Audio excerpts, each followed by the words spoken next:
This is week 9, task 1, just an explanation of last week's task and how I would go about teaching it to a class of my own. 19242832 Carl O'Connor.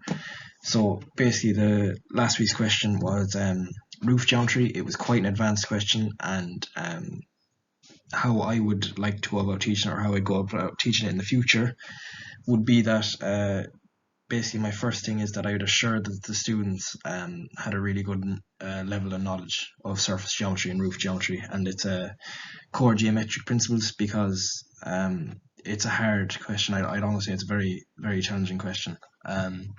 So I would have done a lot easier questions, some challenging questions, just to get the level of knowledge up to where it needs to be to complete this question before in the weeks leading up to this question. But once they have that level of knowledge of auxiliary views, finding true lengths, true angles, developments, dihedral angles, then I think they'll be fit. Once they understand all those things, they'll be fit to tackle this question. So how I'd actually begin the lesson would be with a 3D model, a 3D model of this roof, or half of the roof,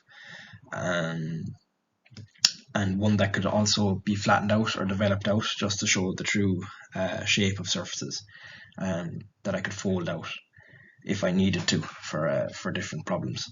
So basically I wouldn't develop it straight away. I just have that model there at the top of the class. Students should be able to see what it looks like anyway, just from looking at the plan and elevation.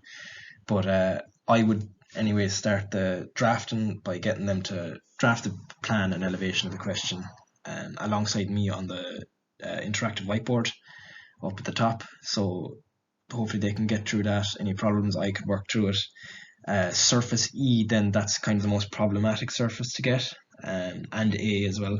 So that's where I'd use my 3D model. I'd kind of fold out the two surfaces, and for the likes of surface E, I could show the rotation that we do to find the most right point on the plan. So I could show that well with the 3D model, I hope, and then they'd have the plan and elevation drafted. The most challenging part of the question then, basically finding the dihedral angle between surfaces D and E. So for that, I'm hoping that they'll have the level of knowledge to suggest the use of a double auxiliary to find the dihedral angle between the two surfaces. So I would ask them to think about, I'd ask them to suggest how, and then I could use the 3D model to kind of justify their reason and see if they're right.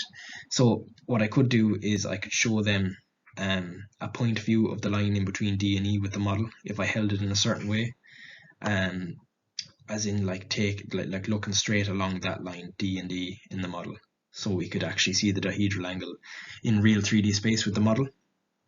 So then I'll take that model away and say, okay, how did I just do that to my students? Hopefully then they'll be able to suggest, right, okay, well, I can take a view directly perpendicular to that line that we looked on, and then look straight down along that line to get the point view, which we know gives us the dihedral angle because we're after seeing it in true space. So I think that would be a fairly good way of tackling the question. That's how I do it anyway, and yeah.